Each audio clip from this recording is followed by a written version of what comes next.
Hello, everyone.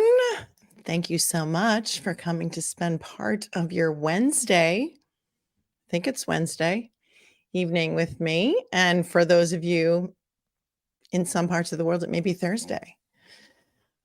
There is some very interesting news that has broken on the Ruby Franke Jody Hildebrandt case. I trust that most of you who are with me this evening are familiar with that case. If you are just joining for the first time and you are not familiar with the Ruby Franke and Jody Hildebrandt case, boy, have you been missing out, because this is something that we have been obsessed with since this story broke on August 30th. It's a very, very tragic story out of Utah. And it involves a woman named Ruby Franke, who was a YouTuber. She was a mommy vlogger who would vlog her daily activities with her children. She has six children on a YouTube channel called 8 Passengers. If anybody here is familiar or used to watch the 8 Passengers channel, why don't you put an 8 in the chat? I'm curious to see how many of you were, I'm not going to say fans of Ruby Franke, but how many of you actually did watch the 8 Passengers channel when it was live? It is no longer live. Hasn't been live since about 2022, I believe. But Ruby Franke had a family channel. It's also a Mormon family channel. This is not necessarily about religion, but there are a lot of Mormon family vloggers. And if you don't believe me, there are a lot of other YouTubers who do exactly cover that topic. So Ruby Franke lives in Utah, currently incarcerated in Utah. And she had a family channel called 8 Passengers with her husband, Kevin Franke, and their 6 children. And it started in 2015. She somehow accumulated over 2 million subscribers, 2.3 million subscribers, I believe, at one point. And her shtick was parenting. And she would post very embarrassing, very cringy in many ways, videos of her children's daily lives on YouTube for the entire YouTube world to see, including her 2.3 million followers, involving things like punishments that she would mete out to the children. There's a pretty famous video where her 6-year-old daughter was required to pack her own lunch to bring to kindergarten. She forgot her lunch one day. The teacher called Ruby to say, could you please bring a lunch? And Ruby refused to bring a lunch, saying that she needs to know hunger. She needs to starve. These are the kind of punishments that she would inflict upon her children. She took away her son Chad's bed and bedroom for about 8 months and had him sleeping on a beanbag. She would withhold food from the children as punishment. Anybody else in the chat wants to point out any of the other pretty disgusting things that she did? Because when I'm not reporting on this case, I kind of block it out. This is one of those cases where if you're a mother, which I am, I have 5 children of my own. And if you have ever raised children or you even know children, this is a really, really disturbing case. So after years and years and years of her posting these videos, including things like, threatening to cut off her daughter's favorite toy's head with scissors and holding the toy up and threatening to cut off its head with scissors because the little girl, who I think was 4 at the time, had been cutting things with scissors. And the husband was very, very involved in these videos too. Now he's trying to walk it back like he really wasn't involved and this was her idea. And she was brainwashed by this woman, Jody Hildebrandt, who turned out to be her brother's therapist. And then she became their oldest son, Chad's therapist. And then she became Kevin and Ruby's marriage therapist. And this woman, Jody Hildebrandt, has a long and storied history of shredding families, breaching patient doctor privilege to report the things that she learned about her clients to Mormon bishops. She was on the referral list for the bishops or the Mormon church to refer their members of their congregations to if they needed therapy or counseling. Jody Hildebrandt was their go-to. And so Jody Hildebrandt was receiving all kinds of money from the church. The Mormon church paid the therapy bills that these people would incur by going to Jody. Her MO was to basically drive the couples apart. If you're interested, I've done several other videos on this case. There are some other YouTubers who have also covered it in an excellent way, including Mormon Stories podcast, who allowed me to use some of his footage that we went over with the interview of Jessie Hildebrandt, who is the niece of Jody, and the torture that Jessie suffered at Jody's hands. And what eventually happened, if you're not familiar, I think you all pretty much are, but on August 30th of this year, one of Ruby's children, her youngest son, who is 12 years old, escaped the Ivins, Utah home of Jody Hildebrandt through a window and ran to a neighbor's house for help. When he got to the neighbor's house, he was, according to the neighbor, severely malnourished. He had been detained with duct tape and rope. He had been chained to the floor with the rope, and he had wounds on his wrists and ankles that may have been down to the bone, according to some reports. And we also did covered information that we later received about the search warrants of Jody's house, wherein the young boy reported to law enforcement that Jody would use a mixture of honey and cayenne pepper on his open wounds, because the search warrants revealed that these things were also recovered at Jody Hildebrandt's house. Underneath her garage was a safe room or a panic room where it may not be true that this young boy's 10-year-old sister was also being held. I'm not sure if she was exactly in this safe room, but she was found somewhere in the house. This is a horrifying case.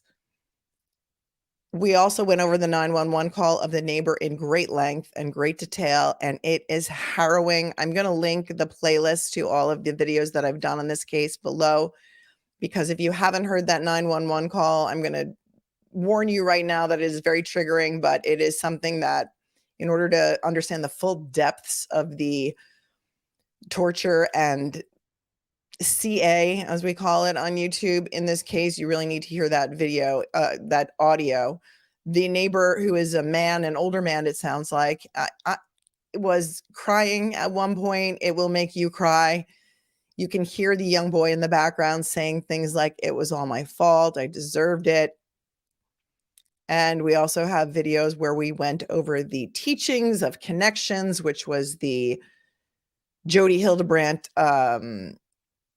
business, where she, after she had her license suspended in 2012, she started this thing called Connections Classroom, where you could go on her website, pay a fee, and she would teach you how to be a good parent and or a good spouse. And you could pay for her advice, which, as we are coming to learn, was not the best advice, let's just say. She has since surrendered her license as a mental health therapist in the state of Utah, which was something that the state of Utah tried to get her to do right away, but it did take her about 3 weeks. And I did a video on that as well. We went over the court documents for the surrender of her license. So on the same day that Ruby's young son and his sister were rescued from the torture chamber of Jody Hildebrandt's home in Ivins, Utah, both Jody Hildebrandt and Ruby Franke were arrested on felony child abuse charges, where they are currently being held in a place called Purgatory. That's really the name of the jail in Washington County, Utah. And it's fitting that the place is called Purgatory Correctional Center.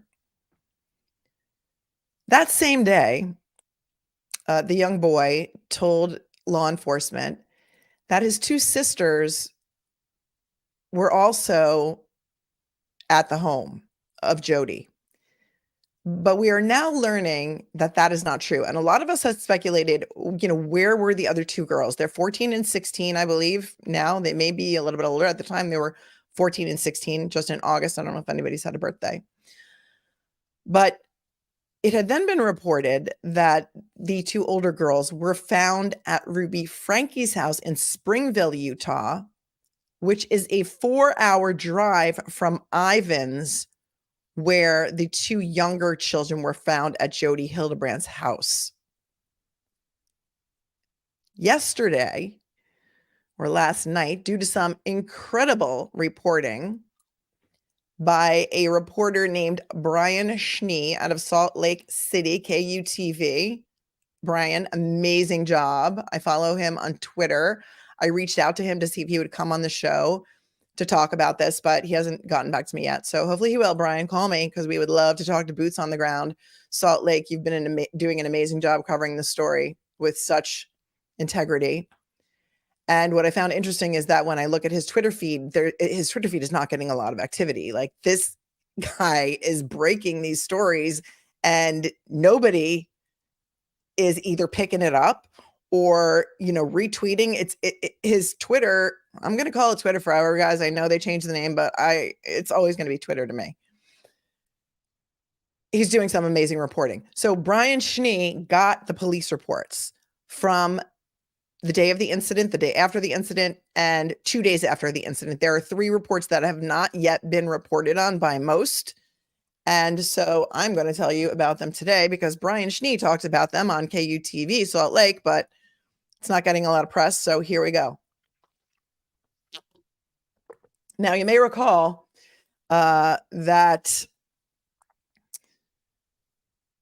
Kevin Frankie's attorney has been very, very vocal, very vocal. And I had a feeling that he was saying too much, or that maybe his client wasn't giving him all the information.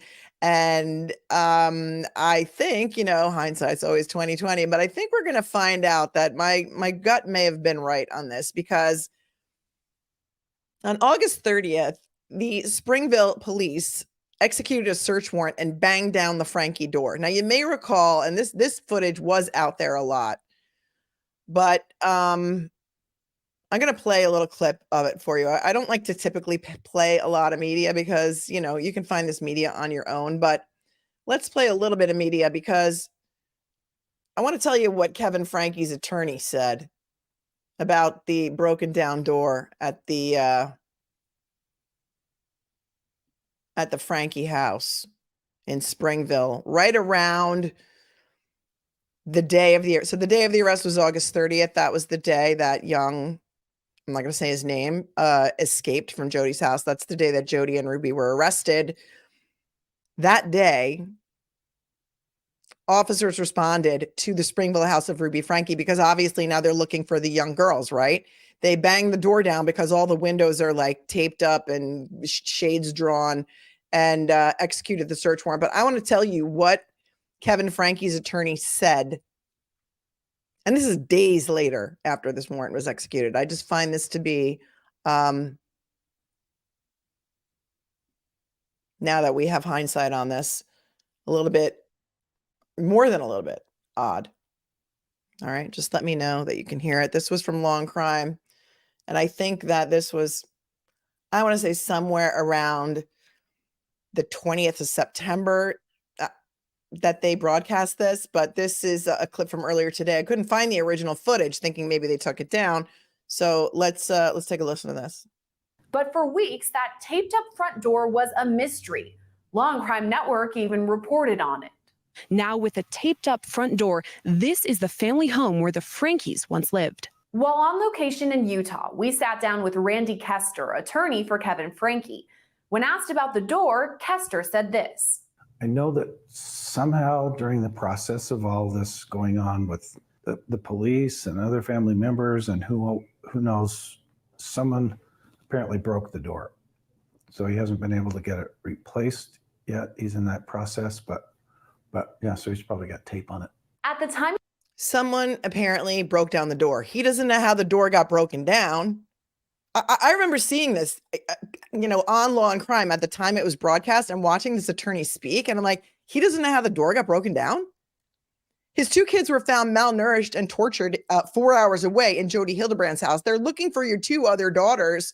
And, weeks after this happened, or 2 weeks or 10 days later, you have no idea how this door was broken down. It didn't even occur to you, Kevin Franke, as the husband who's been away for 14 months from this house, because apparently you just, moved out because Jody Hildebrand said you should, and haven't seen your children in 14 months. Your attorney is now publicly saying that you have no idea how this door got broken down. It didn't occur to anybody that maybe there was a warrant. of the interview in early September, Kester said he wasn't sure if someone broke into the family home. Somebody broke in? Well, they broke the door. I don't know if someone broke in. I mean, family members have had access to the home. So now it sounds like he's accusing family members of breaking the door down to get into the house. This is Kevin's attorney, Kevin, the husband of Ruby. So I don't think they had any reason to kick the door down, but someone broke the door. Prior to Franke and Hildebrand's arrests, Kevin Franke says he'd been estranged from his wife. His attorney says Kevin hadn't seen the kids in months and wasn't even aware they were in southern Utah. Kevin very much loved his children and loved his wife and had a strong bond, an exceptionally strong bond with all of his kids. You've seen pictures of their family together. You've seen pictures of their family together. Because, those pictures are telling such a happy story about what was going on inside this house. Like, is he kidding me right now with the pictures? You've seen pictures, so you know how wonderful this family was and what a great dad he was. I'm going to let this play a little bit longer. He was involved in all sorts of activities. He was a great dad. But Ruby felt like there were differences in their marriage. And at one point, in conjunction with Jody Hildebrand, it was sort of like, we have to separate to save our marriage. We'll keep working on our marriage, but for now, if we're going to repair our marriage and be back together as a family, you have to be away, and you have to work on yourself and don't have contact with the kids. Don't have contact with me unless I initiate. Okay, so that's his story, and he's sticking to it. That Ruby told him to leave, that he decided that he had to leave for 14 months and not have any contact with his children, and he has no idea how the door was broken down. But now what we're finding out is a search warrant was executed because they're trying to find these 2 other daughters that they don't know where they are. So the police bang the door down, and the girls aren't there. So where are the girls? Well, if I can find my notes, which I have hidden somewhere on the screen, I could tell you.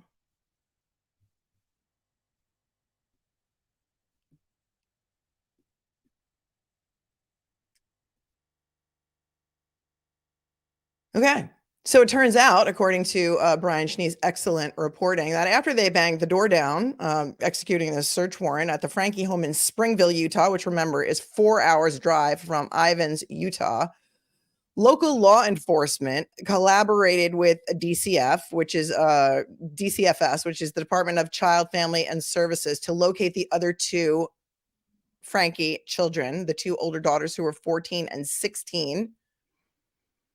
And they checked the home, Ruby Franke's home, but all the doors and windows were secured. And additionally, all of them were covered with blinds or curtains, preventing officers from being able to observe inside. So the officers go and they get a search warrant to get into Ruby Franke's home. And after no answer at the home, they knocked for several minutes and announced their presence. Officers made entry into the Franke home by breaching the front door. They breached the front door.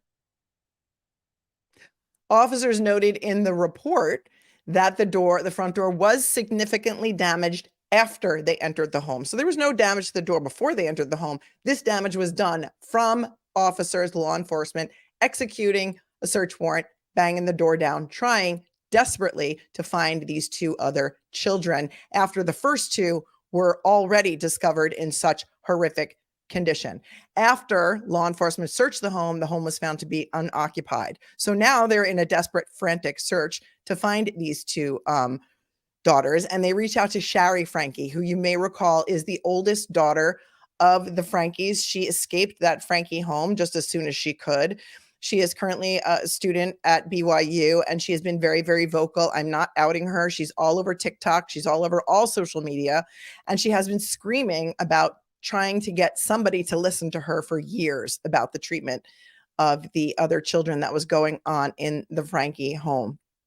So officers reach out to SHARI, and they find out somehow that one of the children, I don't know if it was the 14, I'm going to assume it was the 16-year-old, left her place of employment. So she probably had a part-time job somewhere. She told her supervisor that she needed to leave due to a family emergency. The officers went to her place of employment. They reviewed the security cam footage, and it showed that that this daughter was picked up from her job by a woman named Pat Bodtcher. Who's Pat Bodtcher, you say? Well, I'm going to tell you. Don't worry, because we got that tea for you also. Pat Bodtcher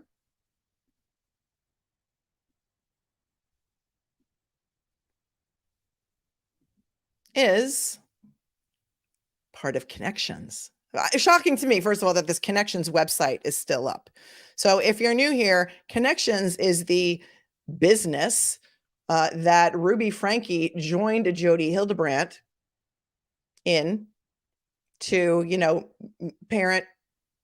give parenting advice, give therapy advice, give all kinds of advice to, give courses, retreats, whatever as such. Their business team, PAM Bodtcher, is the president of Connections Foundation.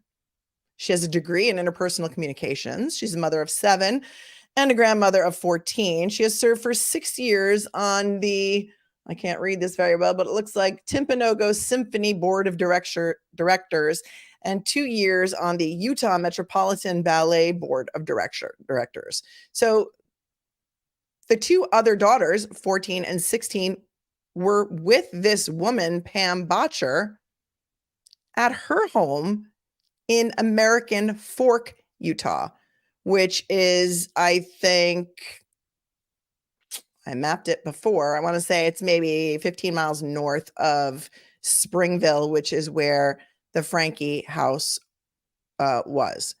So now, let's get rid of her for a second. There's not a lot of information on Pam Bodtcher. I tried to do a little bit of a deep dive into her before coming on with you guys today, and there's not a lot of information about Pam Bodtcher out there at all. I went through the Utah court computer. I couldn't find any criminal charges. The only thing I could find was like a small claims case from 1990 that was kind of irrelevant. I don't know that she has any criminal record. I don't know that she was involved in any of the teachings of Connections, but I mean, if she's on their website still, as of today, as the president of Connections Foundation, and when you look at our business team here, she's the first one listed.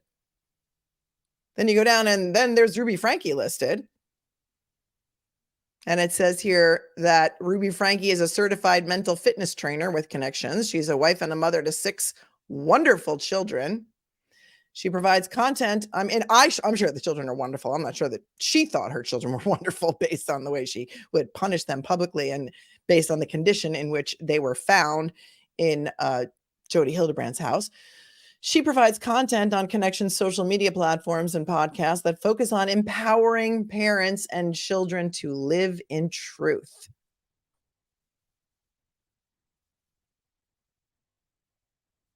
So those are the only 2 people listed under their business team for Connections.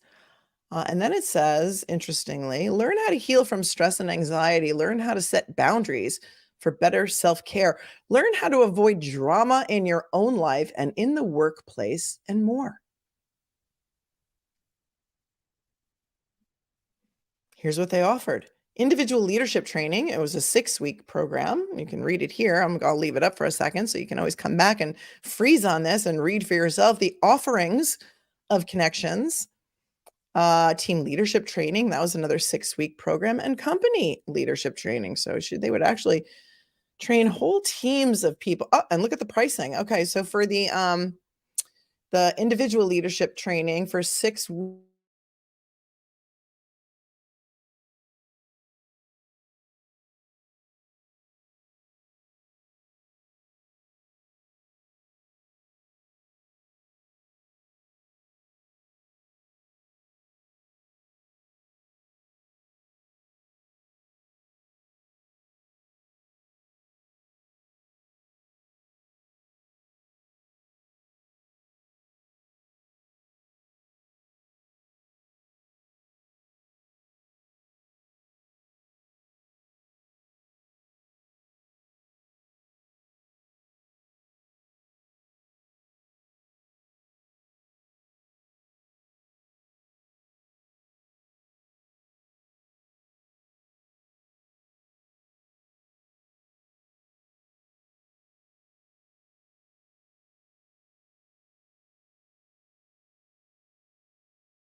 I'm going to start charging FiOS for these power surges that are cutting off my internet in the middle of some very important information that I'm trying to give you, because I feel like this happens, I don't know, 1 every 5 live streams. Can you hear me now? Am I back? 1 out of every 5 live streams, even hooked into the Ethernet, which is what I am. I now just went back to the Wi-Fi because I saw that it kicked me off. So let me know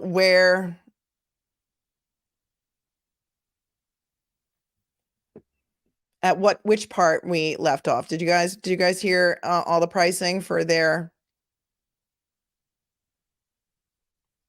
we see all the pricing for their offerings? They ranged from $800 for individual training to $5,000, and then to $15,000 for the team training. Yeah. Thanks, Mama. Mama Styles. That happens to me too. Always. Always. And I'm going to say it's like 1 in every 5 streams where it cuts me off like for a second. So I always say, like, if I get cut off, I'll come right back. But like this, I pay for the highest speed internet that they have. Like whatever the highest speed is, that's what I pay for. And they're ripping me off, and their service stinks. And it's not like, I'm living in New York, you guys. I'm not living in the middle of the mountains or the middle of play. I don't get it, but whatever. Brian's, they're going to hear from me. Okay. So did you see the 15,000? All right. So we got to that part, right? So I think I only cut off for a second. And then when I realized I cut off, I stopped talking. So we didn't miss a beat, you guys. We did not miss a beat. Okay. So it turns out that this PAM Bodtcher was the president of Connections. Now, why were the 2 daughters at Pam Bodtcher's house? So it turns out from these police reports that the Springville officers were then going to American Fork to speak with Bodtcher, because now, after reviewing the security cam footage at the daughter's job, that they knew that's who picked her up. While they were on their way, they were contacted by Utah County, because that's where American Fork is, in Utah County. Guys, do I have that right?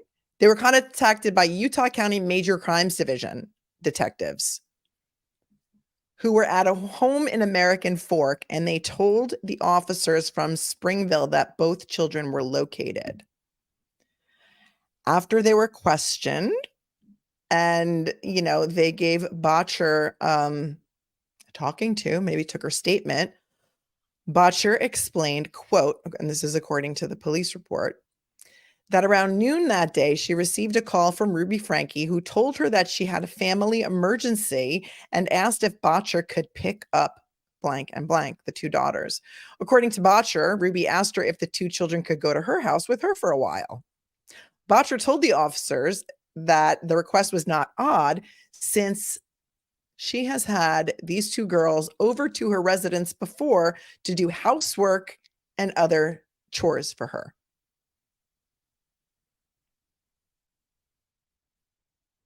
Let me know what you think about that. Apparently, these two girls had been sent over to Pam Bodtcher's house to do her housework and chores. Pretty sure that probably was not a paid position.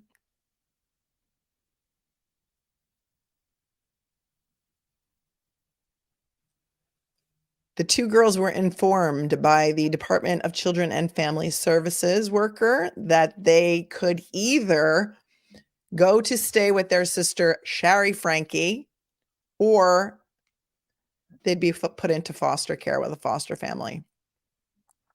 The report goes on to say that initially the two sisters did not want to leave Pam Bodtcher's home, but were eventually placed with their older sister.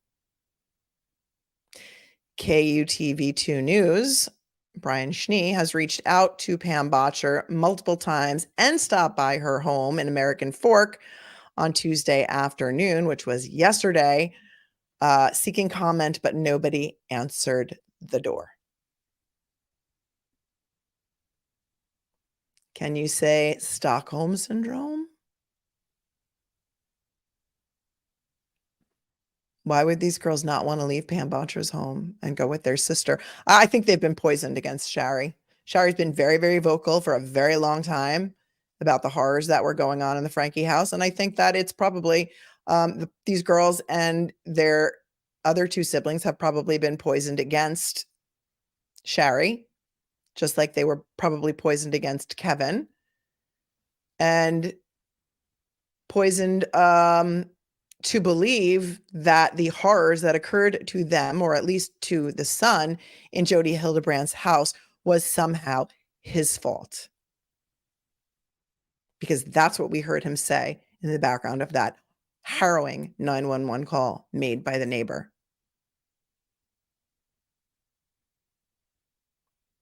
So not only do we now know a little bit about Pam Bodtcher from looking at the website for connections, but if we go back to Jesse Hildebrandt's interview that she did with Mormon Stories podcasts, you may recall, because we did a show on that, and go if you don't recall, go back and watch it later. But Jesse Hildebrandt is the niece of Jodi. And in around 2005, when Jesse was, I think, 15 or 16 years old, Jesse's parents sent her to live with Jodi because Jesse was having what their parents decided were issues, problems. Nothing, there were no criminal issues. There was no drugs. There were no, premarital sex, or Jodi was convinced that Jesse had an abortion. I don't remember the exact story. Go back and listen to that interview. If it's still up on Mormon Stories podcast, go listen to it. It's 3 hours. It's riveting.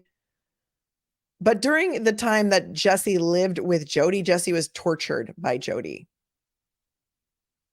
And I'm going to quote a little bit from an article and what Jesse said to KUTV recently. Recalling having been left in Jodi's care as a teenager, Jesse stated to KUTV, quote, "I experienced being tied and duct taped and blindfolded. I experienced severe isolation. I experienced being told I shouldn't be around other people. I was forced to sleep outside in the snow. I was isolated for up to 12 hours a day. If someone spoke to me directly, if I didn't have duct tape on my mouth, I was supposed to stare at them and not respond. Jodi believes that all shame should be punished."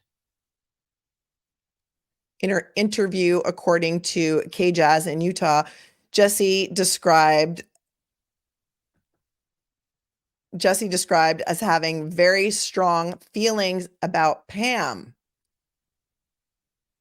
Pam Bodtcher was Jody's best friend. Now remember, this goes all the way back to 2005.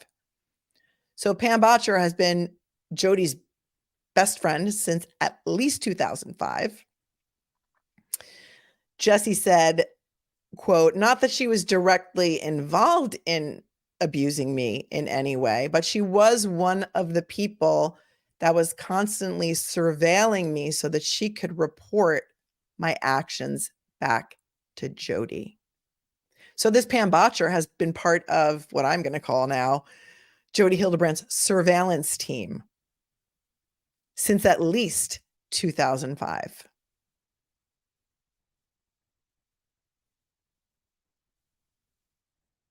She was surveilling Jessie if Jody wasn't around.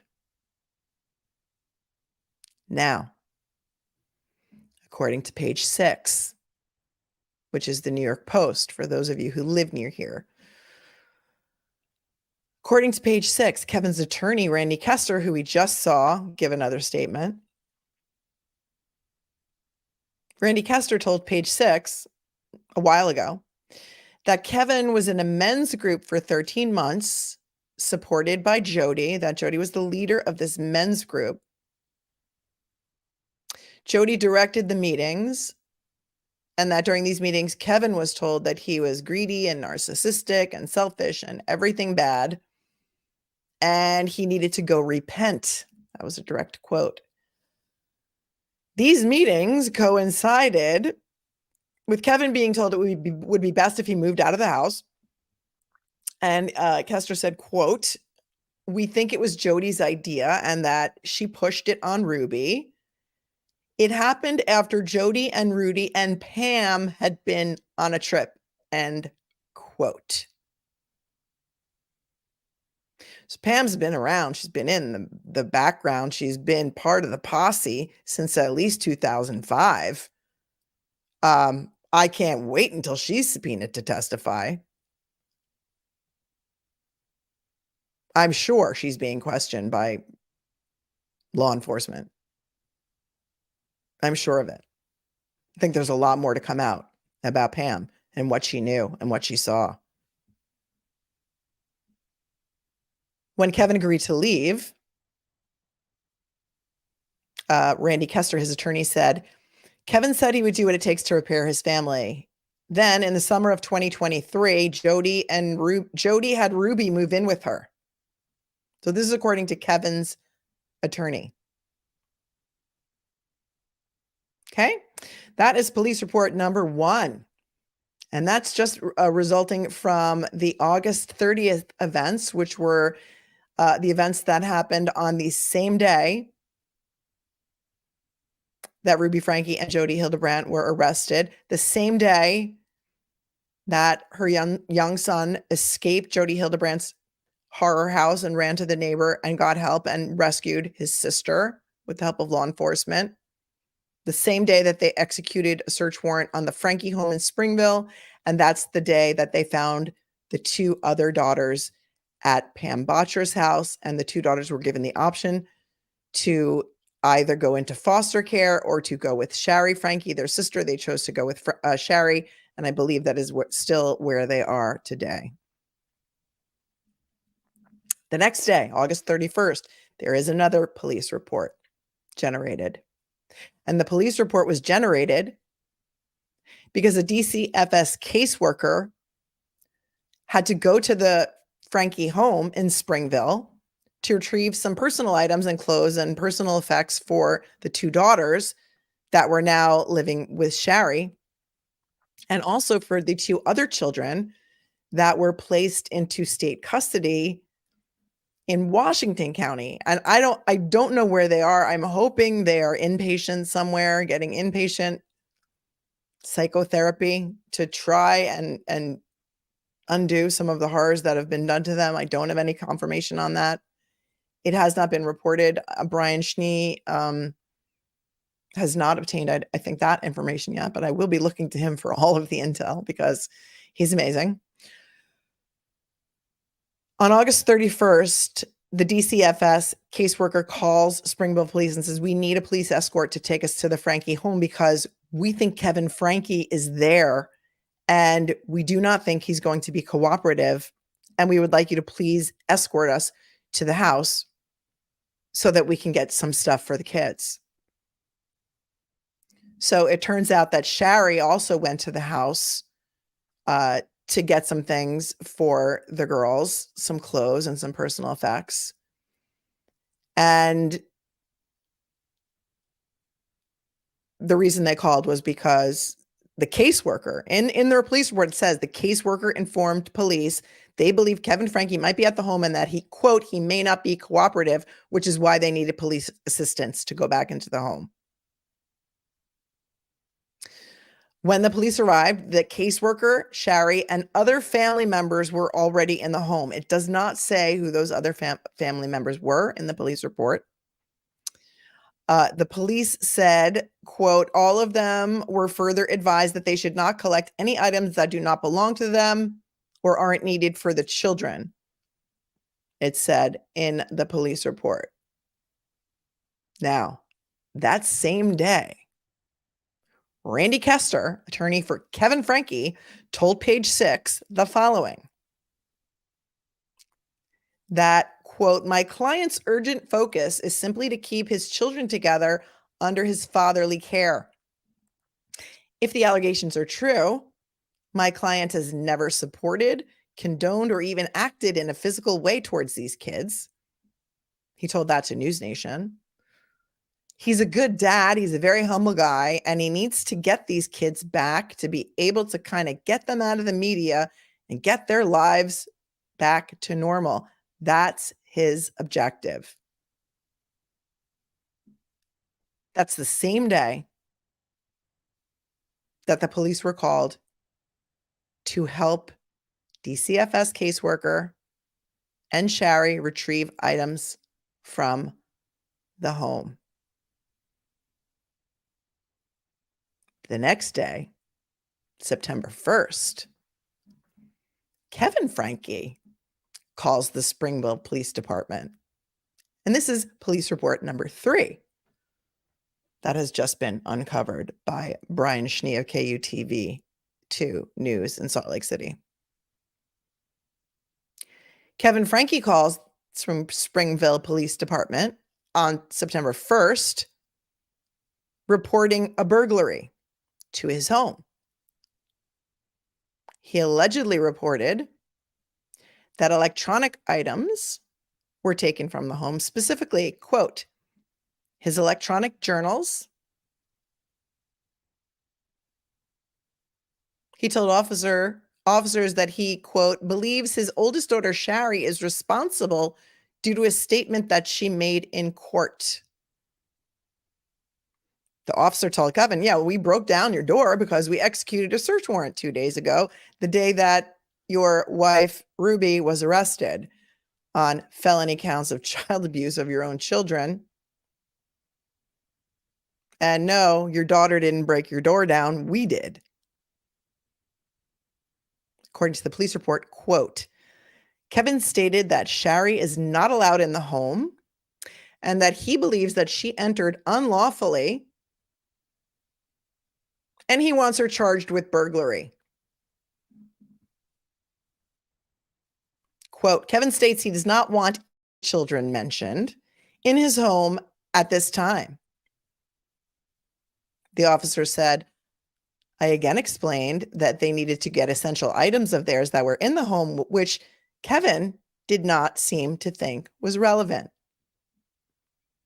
Well, correct me if I'm wrong, but this directly contradicts all the statements his attorney made the day before about all he wants is for his children to be back together under his fatherly care. And then the next day, he's calling Springville PD, demanding that they charge his oldest daughter, SHARI, with burglary for going into the home and retrieving items for these children that he loves so much and all he wants is for them to be back in his fatherly care? This is either a case of an attorney whose client is lying to him, or I don't even know what. Give me some of your thoughts in the chat, because as an attorney, if I went out there the day before and made those public statements and the next day my client was calling the cops demanding that they charge his oldest daughter with burglary for going in there and getting some clothes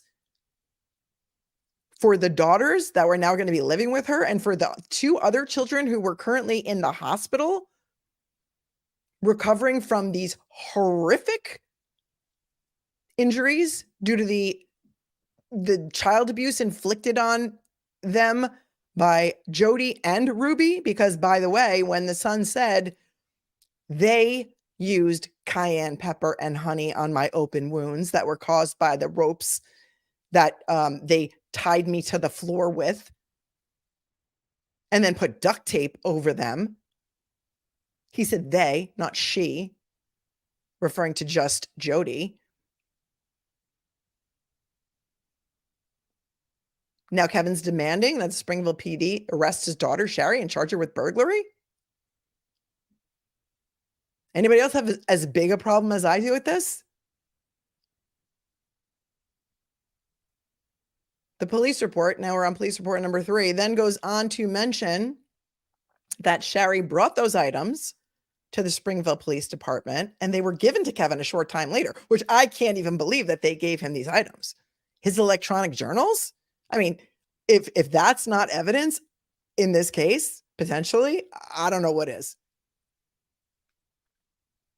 Among the items that were retrieved were 3 tablets, 3 cell phones, 3 cameras / GoPros, a stack of written journals, and 3 passports for Kevin, Ruby, and another one of their children. I mean, I hope they didn't give that stuff back to him. Who knows what could have been on there? Who knows what videos were on there for the 8 Passengers channel that they never posted? And how horrific those could be.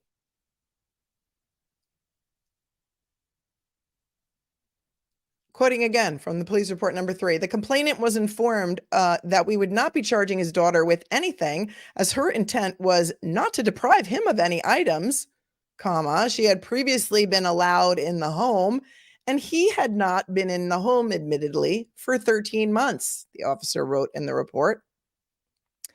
The officer said that he explained to Kevin over the phone that due to the circumstances surrounding the incident, quote, we would not be filing charges against SHARI, and that would be considered a civil issue due to her intent not to deprive him of the items, end quote. And then it goes on to say in the report, Kevin advised that he was going to sue the police department. The officer wrote, and the officer wrote again, Kevin was displeased with this answer and advised that we would be hearing from his attorney.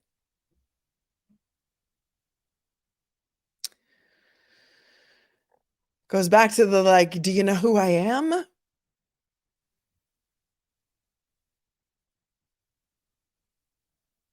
You'll be hearing from my attorney. You're not going to arrest my daughter for burglary? I'm going to sue you. 2 days. 2 days after 2 of his children were found at Jody's home. 2 days after his wife is arrested on felony child abuse charges.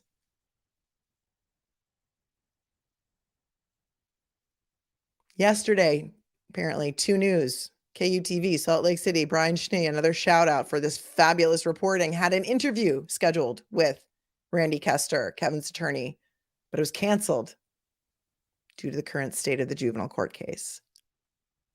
Although Kester did share a statement with 2 News regarding these new police reports that have just been released.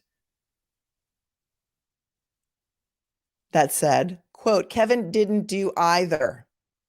I don't know what that means, didn't do either. Threatened to sue the police and also ask for his daughter to be arrested. I don't know, we're reading from official police reports. Kevin didn't do either. He and SHARI are working together on bygones and resuming a loving and healthy father-daughter relationship. Kevin is still trying to understand and correct the upside-down world that was dealt him. It's a lot to deal with all at once. End quote. End of statement from Randy Kester. At least he's not going on TV. So there's that. I could play him for you, but I don't see any need to. There's tons of interviews with Randy Kester. Just go on Law and Crime and search up Kevin Frankie's attorney speaks, because he's had a lot of FaceTime on this case, a lot of FaceTime, and he said a lot of stuff about what a great dad is, and Kevin's the best, and all he wants is to get custody. And I did a live with you guys the day of that last shelter hearing, and we had some live, raw, unedited footage of Kevin coming out of the courthouse with Randy Kester. And he gave a statement then, and he hasn't stopped talking. I'm going to go to chat for a minute. Thank you, Lady Prudence, for your super chat. Thanks for keeping us informed. It's my pleasure. It is my pleasure. This case has horrified me from the beginning, and I'm never going to stop. Thank you, Truca Girl 1, for your super sticker. I appreciate you so much. $4.99. Laura Kang, thank you so much for your super sticker. I appreciate you. Hello, Tony from Sweden. Sweden in the house. Good story and good work. Thank you. Thank you so much for always tuning in.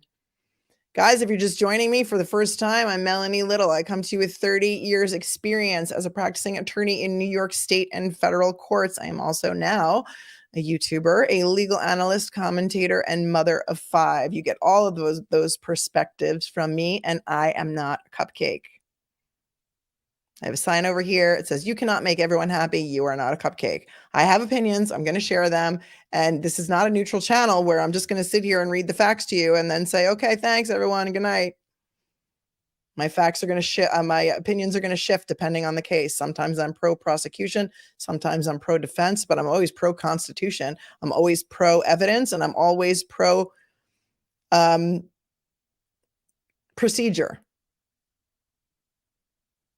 And this case horrifies me.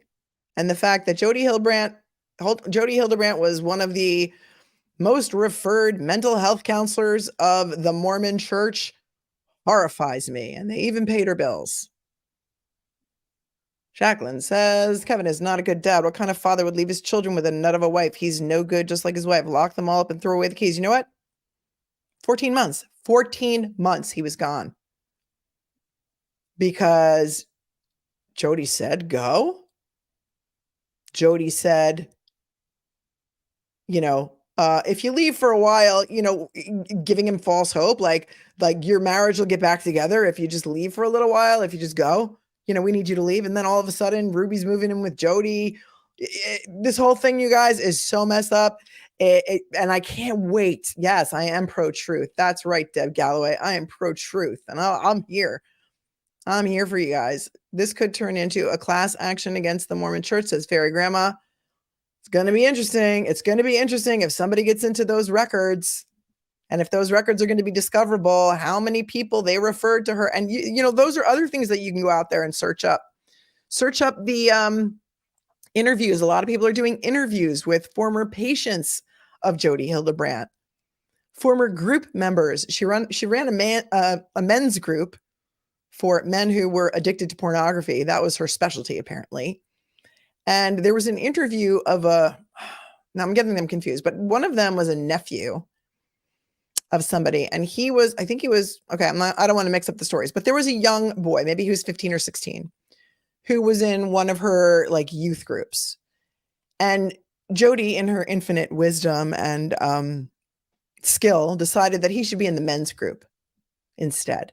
So she puts him in the men's group for this alleged addiction to pornography. And he's now giving an interview saying, I didn't even know what pornography was. He said, I barely even had a cell phone. And all of a sudden in this men's group, surrounded by men talking about their, tendencies. And I didn't even know what that was. This woman has been destroying lives since at least 2005, because we heard Jesse talking about it for a good 3 hours with John DeLynn. And she's spoken to, she goes by they, them. They have spoken to several news outlets since then. So you can see Jesse's interviews everywhere. Ocean. If you can make me laugh during a stream like this, you win a trophy. In my opinion, if the men's group needed to listen to Jody, I think that might already be such a turnoff. The men would stop looking at the pee. Yeah, that's great. That's funny. Yep. Baker Canner. I don't think these men were addicted to that stuff. She convinced them that they were. Yeah. She has been brainwashing people for many, many, many, many years. And I guess it takes a certain kind of person to believe this kind of stuff, right? This kind of brainwashing, this kind of mind control that she was able to actually attempt, inflict, achieve. Apparently she achieved it because a lot of people were believing what she said. It's beyond that people were listening to this woman. You can go onto her connections website and you can watch her little introduction video all about herself, and you can watch some training videos. Their Instagram might even still be up. Don't do it now because I want you to stay with me for a little while, but you can do all of this later on your own.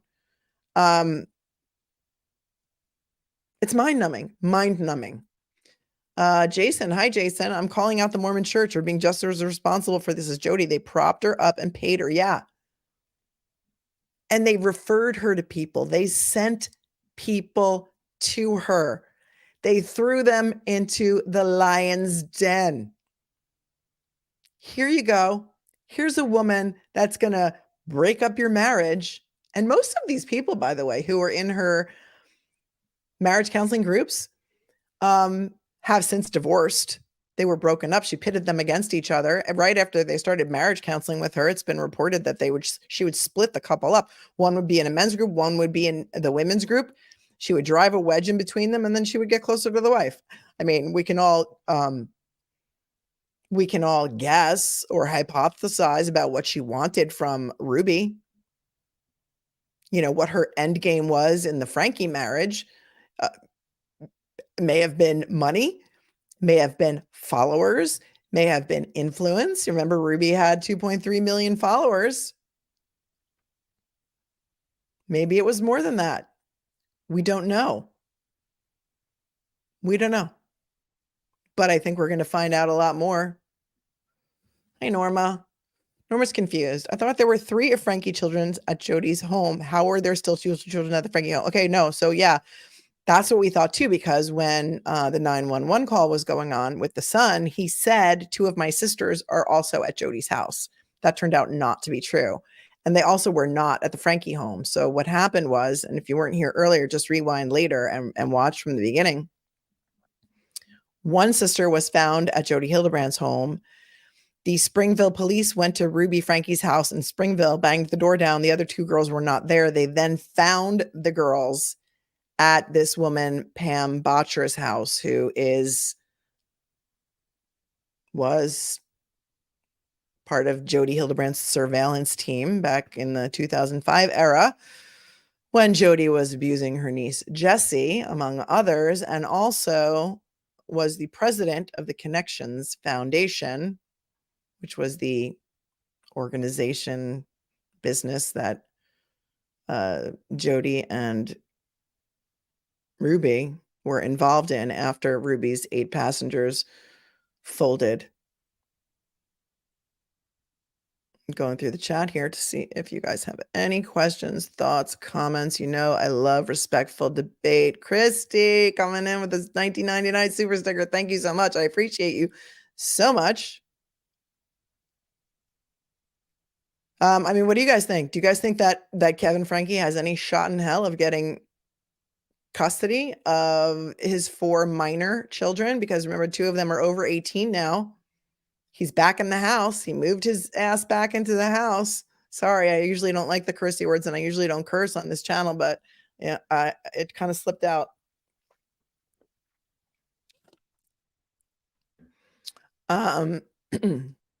You think he should get custody? He's going to still fight for custody after everything that we just learned today about him trying to press charges on SHARI, the oldest daughter. I'm going to scroll through here.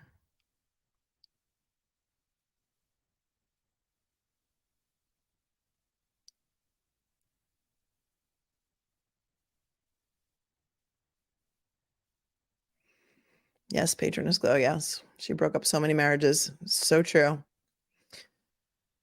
Maja, could Pam go to jail from what she did for what we know so far? You know, if it can be shown that she was trying to hide these two children, that remains to be seen. You know, I don't know, no criminal charges have been filed against her yet, but if she was aiding and abetting and trying to hide them, because remember, Jody had already been, or Ruby and Jody had already been arrested by this time. And in fact, in one of Kevin's lawyer's interviews that he did, he spoke out and said that he got an emergency call from Ruby, or an emergency text saying, I need you to come down and get the kids. And he said, what do you mean? Come down where? And she said, Ivans. And he's like, well, what the hell are the kids doing in Ivans? He didn't even know the kids were in Ivans. So 4 hours away from where they lived in Springville. He didn't know much about what was going on with his kids. And he hadn't seen them in 14 months. Tom Turgeon says there was a threat attached to the brainwashing. Yeah, I think you're probably right about that. Are you talking about the brainwashing of the children, or the brainwashing of her clients? All of them? I would say there were probably threats attached to all. And we know she definitely threatened Jesse. A Victoria's Secret. They paid her a little too well by the sound of it. Yeah, she lived in about a $3.5 million home in Ivans. We've seen the house on my other videos that I've done. We've shown pictures of the house. Hi, Pamela. I just watched today a video of 10 other women training with Ruby and Jody. They were going to be workers like Frankie. You mean they were going to be like other people training people who signed up for connections? That's interesting.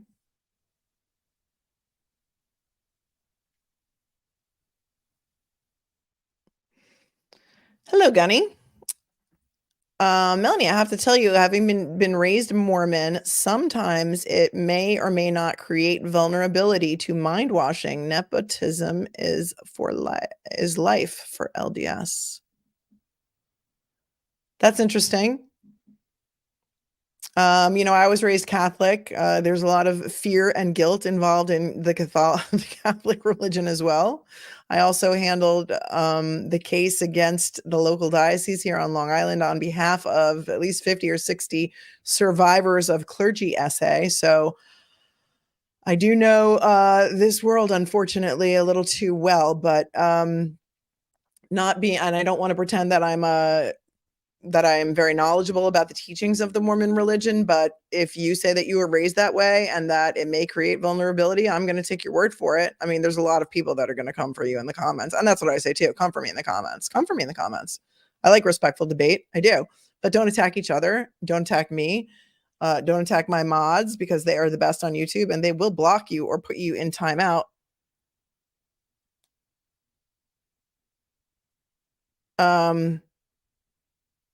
You know, crazy. It's crazy.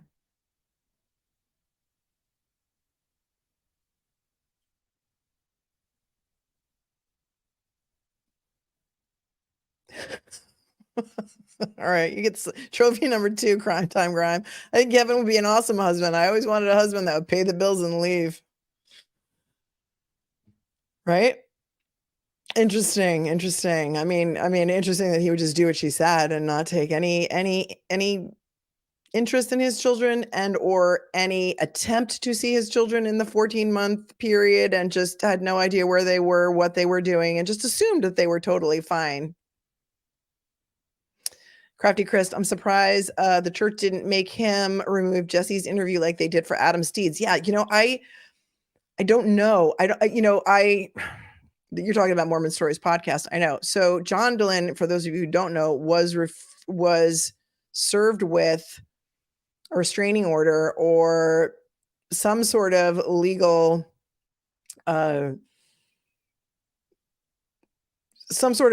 reason that he had to take down the Adam Steed interview. I think it was the Adam Steed interview, and I don't know who brought that petition or that motion or that TRO or whatever it was that was brought. I don't know that it was the church. I don't know if it was his ex-wife. I don't know who was behind that. And it's not being openly talked about. He's not openly talking about it. He's not allowed to. He was just told, take it down. Maybe he got a cease and desist letter. I don't even know if it was a court order. I don't know the circumstances behind it, so I hate to hypothesize, but I'd like to know more about it. I did try and dig into it. I tried to get into, I'm in the court's computer. I tried to find out if I could figure out where it was filed, because it would have been a civil case, but I couldn't find anything. If anybody has any further information or any documents that are public, reach out to me and share them with me, because I would love to report on that.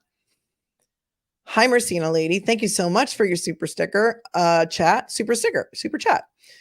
Great coverage, truth and fairness. You are doing great as a new YouTuber. I worked CPS as a SW and a social worker, and Kevin did not stop the abuse. He should not get the children and have abuse neglect petitions filed. Thank you. Thank you so much. Yeah, I've only been doing this since I've only had my own channel since maybe end of June, and I'm already over 12,000 subscribers. So thank you guys so much for subscribing and watching and for loving it. If you're not subscribed, just subscribe. It's free. Just hit the button right below you and hit the little bell and make sure it's set to all notifications so that you can get notifications when I go live. Thank you. I don't know if you were worked for CPS. I'm going to say, if you're saying CPS and not DCFS, it was not in Utah. You may have been in New York. That's what we call it, CPS.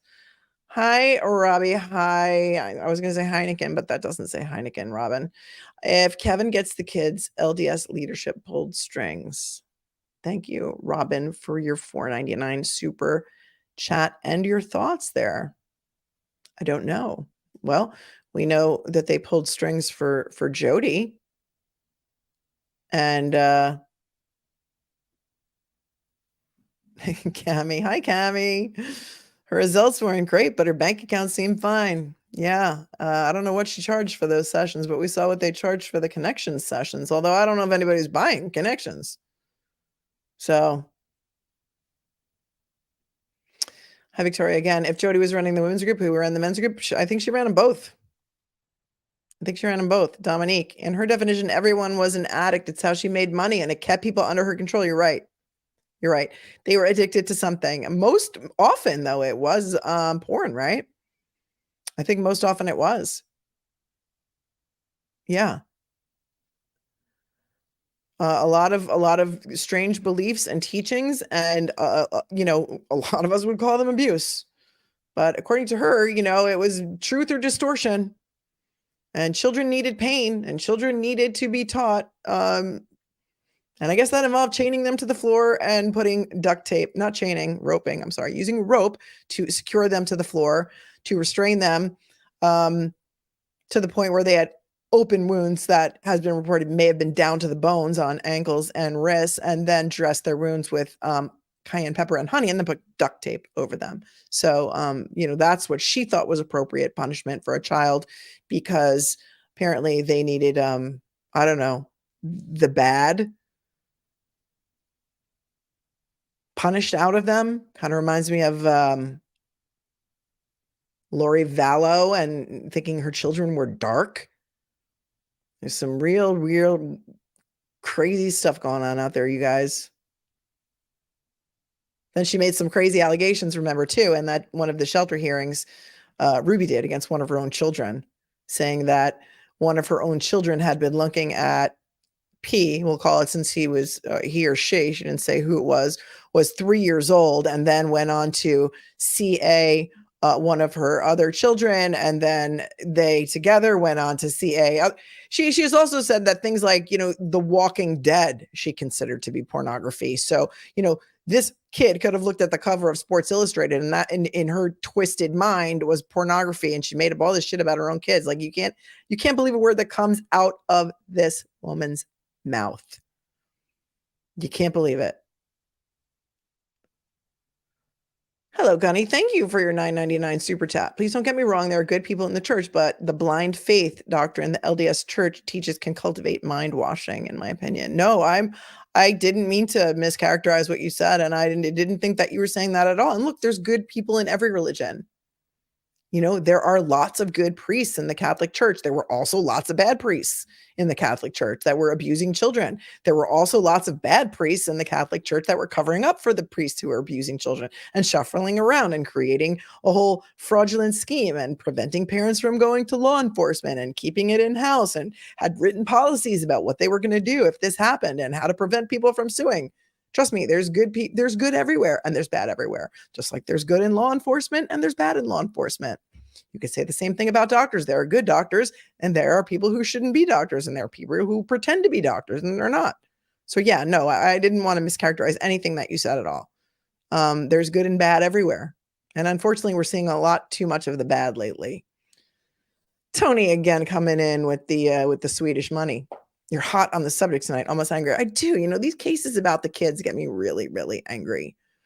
Really angry because I take them really personally. And I just think that anybody who could hurt a child does not deserve to see the light of day. Just put them away and lock them up and throw away the key. That's my personal opinion. Sticking to it. If you don't like it, you can certainly disagree with me. Listen, when I did the live stream the other night on Gypsy Rose Blanchard, and if you're not familiar with that case, go back and watch the live stream that I did. But Gypsy Rose Blanchard was abused for 24 years of her life by a mother who had Munchausen by proxy. I'm saying all the bad words tonight too, so they're probably going to strike me. Whatever, I don't care. And abused this girl for 24 years. And there were people in the comments, in the chat, who were very anti-Gypsy.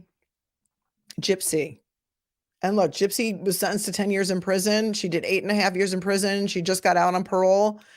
In my opinion, she did her time. This girl did her time. And I'm going to tell you what I think. And if you don't like it, you can argue with me, but I think Gypsy Rose did her time. That's just one opinion. That's just one of my many opinions. So, Tony, when you say I'm getting a little angry about it, yeah, because that case made me real angry too. And, you know, sometimes I just don't understand how people can think a certain way. And I'll tell you about that. Thank you, Christy. It takes a special kind of monster to do what Ruby did. Yeah. Donna Marie's agreeing with you. Hi, Donna Marie and Team Brittany. My mods are the best.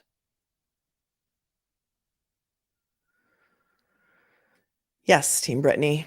Gypsy did her time from the moment she was born.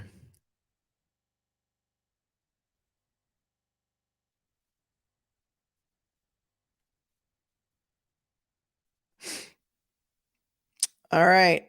You guys have any more questions, comments, concerns? We are at 1 hour and 15 minutes. Things that we have coming up are the bail hearing for Ruby and Jody, which they have now put off, I think, without date, because originally they wanted a quick bail hearing, but they're both being held in Purgatory Correctional Facility without bail because there's a voluminous amounts of discovery that their defense attorneys need to go through. Turns out that Jody's defense attorney, whose name escapes me right now, but you can look it up, is a very famous attorney who has represented a lot of higher ups in the Mormon Church. So, could be relevant, maybe not. Hello, Heather. You can send me info by looking for my my email, which is in my channel page description. And you just click on something that you're not a bot, and it will give you my email. Not on the description to this particular video, but for the main channel page description. Thank you so much for your support. Life is short. Thank you for your $10 super chat. Melanie, I really appreciate your channel and honesty discussing these cases. Also, your eyes are absolutely beautiful and look great with the glass. Thank you. Thank you so much. I appreciate that. I tend to wear a lot of blue, and I also have a blue wall that when I decided to repaint my bedroom, I took a Tiffany box to the paint store back in the day where they could match the color. I mean, now there's probably every color, but this was probably 10 years ago. I took a Tiffany box to the paint store and I said, can you match this color paint? And so they made that color paint for me at the Home Depot. And I had somebody paint the room for me in Tiffany blue so that I could wake up inside of a Tiffany box every morning because it makes me happy. And Audrey Hepburn is right here in front of me in Breakfast at Tiffany's. And that's also one of my favorite movies. So that's a little bit about me. Teresa Dunn says, I'd like to know what he was doing for 14 months. How often were the counseling sessions? Where did he live? How was he spending his time? We don't know. I don't think he was still in counseling during the 14 months that he was not seeing his children, because I think that Ruby and Jody were shacked up together in Ivan's making their videos for connections.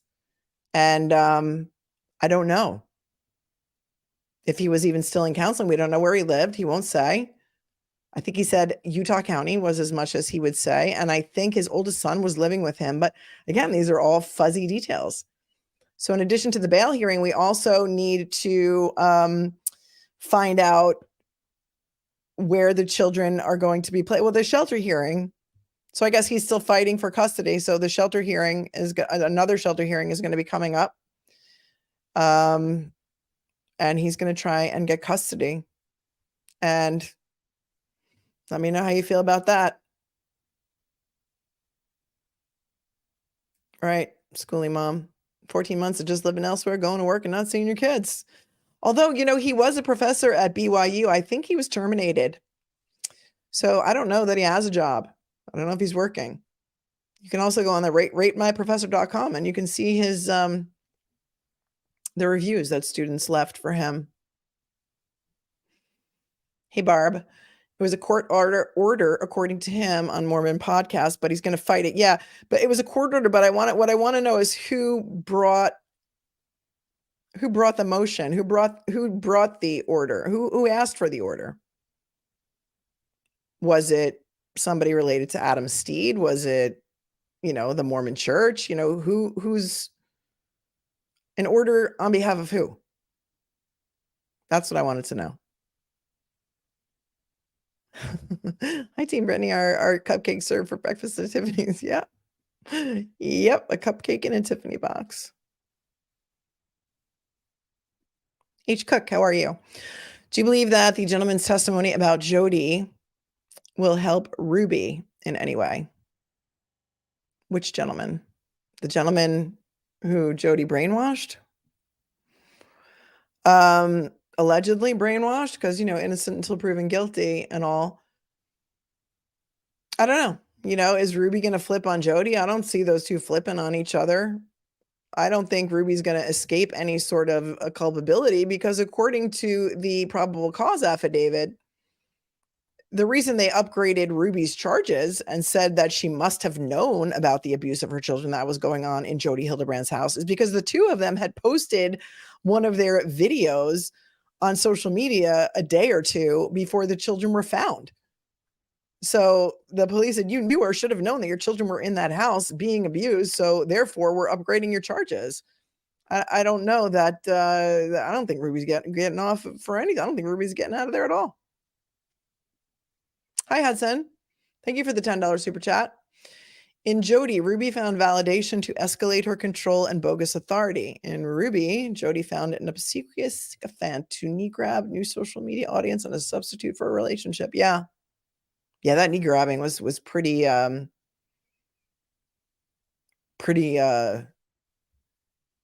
flagrant, and it just looked weird. And it was, if you guys haven't seen that, there's a video, and I don't remember what the subject of that video was, but I do remember it was for connections, and Jody and Ruby were sitting on the couch, and Ruby started crying and saying, I was making millions and millions of dollars on YouTube, but I had to quit doing YouTube for the health of my children, because my children needed a better mother, and I gave up the millions and millions of dollars. And Jody like grabs her knee and she's like rubbing her leg, and like, it's going to be okay. We're going to make millions and millions of more dollars. It was really cringe, right? It was really cringy. Hi, Gunny. We're sisters from another mister. I'm a Tiffany connoisseur. I love it. I love it. Hi, Kawaii Carla. Yes. Thank you for asking about the memberships. I hired one of my kids and she made the little emojis and she made the badges and it's ready to go. I may hit go after this stream is over. So if anybody wants to become a member, we're going to do some pretty exciting stuff. And it took me a while to get my act together and get those things done because you got to have those emojis and those little badges. But yeah, you know what? I think I'll put it up tonight. We'll have a soft launch. So look for it later, you guys. And then we can do live streams just for members and stuff like that. And we'll have lots of fun because this is a very interactive channel. We like to chat. We like to talk with each other. I love to take questions.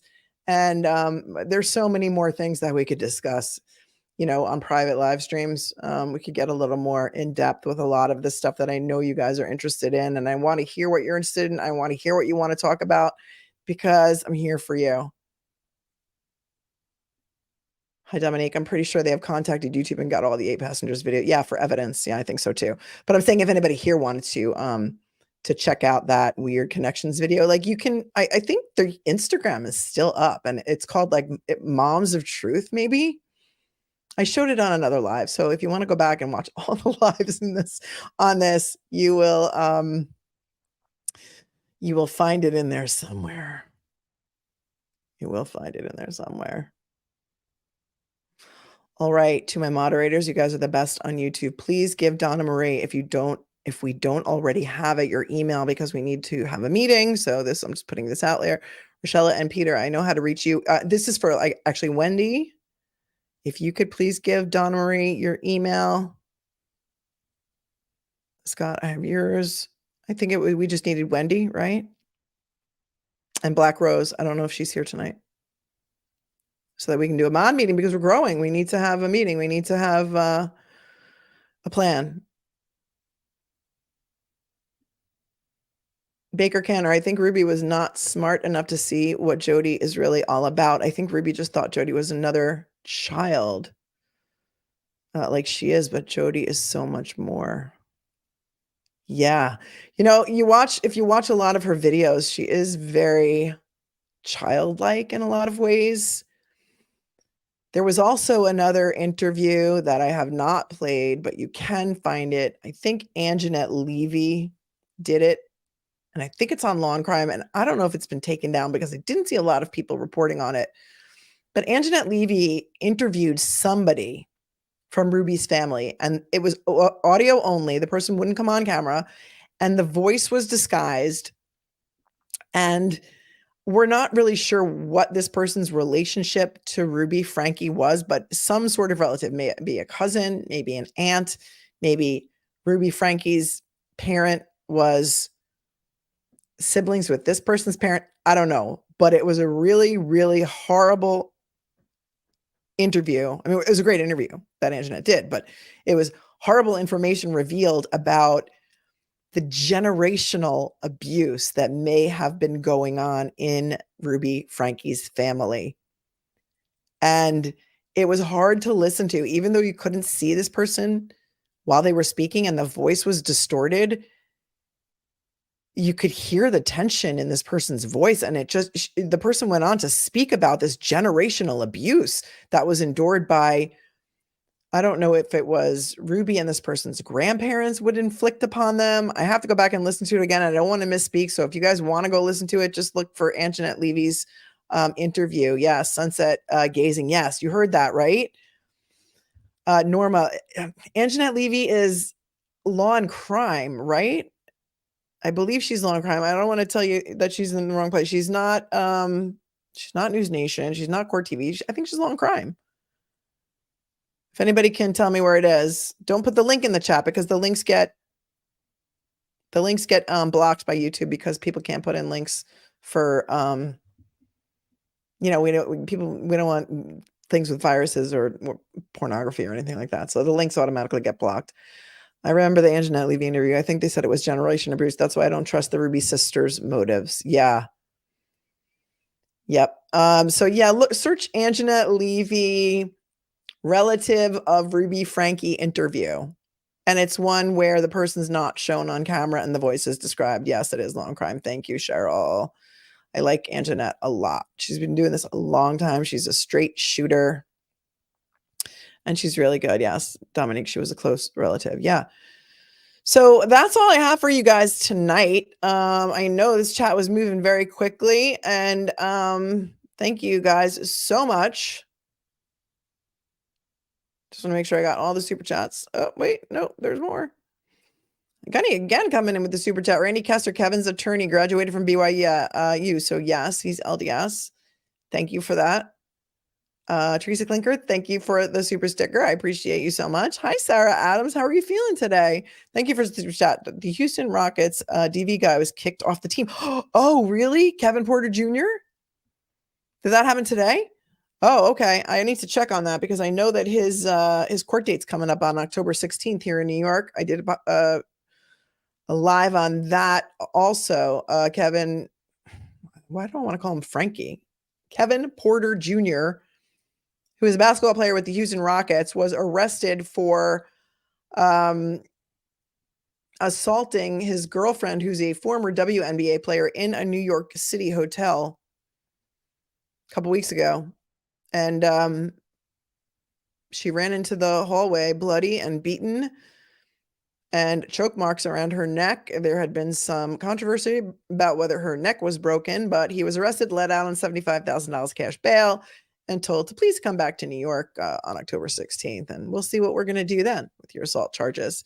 And then he said that because the x-rays were probably read wrong by the NYU Langone doctors, her neck wasn't actually fractured, that it was a congenital deformity, and therefore his charges should be downgraded. And yes, I'm glad she's alive too. That is another case that I got really angry about.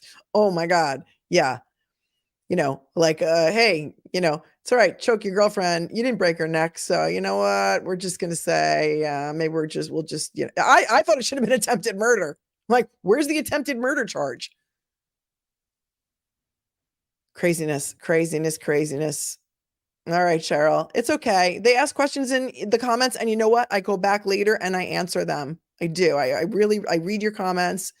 The particularly nasty ones I do pin to the top because I say come for me in the comments and I mean it. So if you put something really nasty in there, chances are it's going to be pinned to the top and you're going to have to deal with everybody else so your response to it too. So you know what?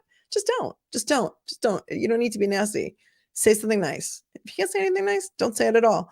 But yeah, this case makes me mad. That case made me mad. A lot of cases make me mad. Sometimes I get on here just because I'm so mad about something that I want you all to tell me that I'm not crazy.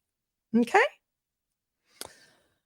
Elisa, let's do one more for the comments. Kevin's mask slipped when he demanded that his daughter be arrested and that she is barred from the home. Scary to think what punishment the kids would have had to endure if he gets them. Yeah. Yep. I know, Team Brittany. I know. Attempted murder. I know, right? And here's what Scott says. And Scott is retired, 25 years on the job. Retired law enforcement. It's New York City. If it's not a homicide, it won't be prosecuted. I know. And that horrifies me. Horrifies me that domestic violence is not taken seriously. It just, and the bail laws horrify me too. So all of it. Thank you. Thank you, Lake Lizard. I'm not crazy in your book. Well, good. There's one person who thinks I'm not crazy. The jury's out on that, but you never know. You never, ever know. But thank you for that intel, Sarah, that he was fired. Did they trade him or did they have to pay him that $16 million? Because they were looking to trade him so that they would not be on the hook for the $16 million that they would have to pay him. And then Adam Silver did that whole horrible press conference about, I made a short out of that too. Go check out my short. It's horrible. All right. Here's where we go. We're heading out, guys. We're an hour and a half. Thank you all for hanging in. I see 1,200 people are still here. Please hit the like button. Please share this video out. There's something called an YouTube algorithm, and the more likes it has, the more comments you have, it helps the algorithm. I don't really know how. If I could explain the algorithm, I could be on YouTube making videos about how to explain the algorithm, but that's just really boring to me. Unlike this stuff, which I find really interesting, and I think these topics are very important. I think they need to be spoken about, and I think that we all need to talk about them, and we need to get loud about them because somebody needs to protect the children. I'm going to say it louder for those of you in the back. Somebody needs to protect the children. The fact that this is going on is horrifying. One child abused is too many. And it is something that nobody is immune from. All races, all social classes, all ethnicities, all parts of the world. Nobody is immune from this. Thank you all, and good night. To my moderators, I love you. Everybody hit the like button on your way out. See you soon. If I could get to the end button, I could end the stream, but I lost my mouse. All right, you guys, it's a rough night. Have a good one. I'll see you soon. Bye.